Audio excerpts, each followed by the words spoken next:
Top Democrats are now pressurizing U.S. President Joe Biden to take executive action to cancel $50,000 in student loan debt for individual borrowers. Senate's top Democrat Chuck Schumer, along with Senator Elizabeth Warren, on Thursday reintroduced a resolution calling on the White House to forgive student debt for all borrowers by an urgent executive action. Our next report brings you the details. Senate Majority Leader Chuck Schumer and other progressive Democrats are calling on President Biden to cancel up to $50,000 in federal student loan debt by executive order. College should be a ladder up. For too many people, debt is the anchor that weighs them down, and they rarely overcome it. Senator Elizabeth Warren says data shows that canceling federal student debt would result in higher incomes, more jobs, greater home ownership rate, and more small business formation. Canceling student loan debt is good for you, whether you have student loan debt or not, because it is good for our economy.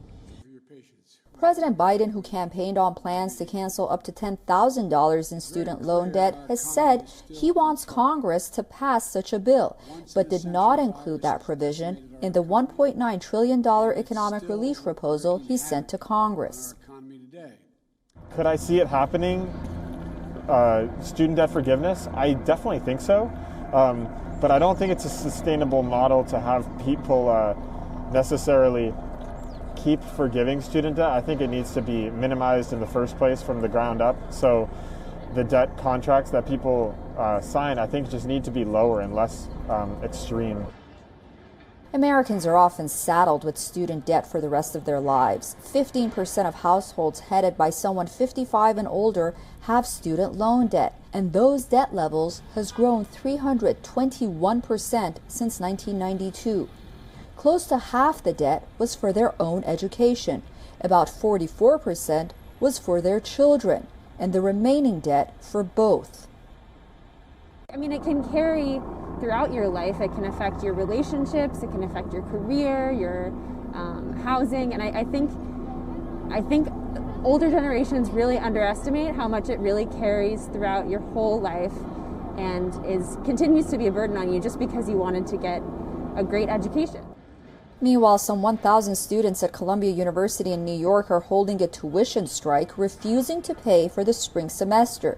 They're demanding the Ivy League school to cut their tuition by 10% and increase financial aid for students burdened by the COVID-19 pandemic.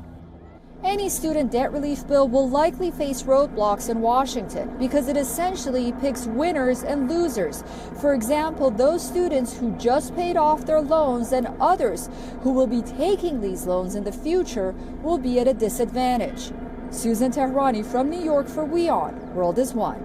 WION is now available in your country. Download the app now. Get all the news on the move.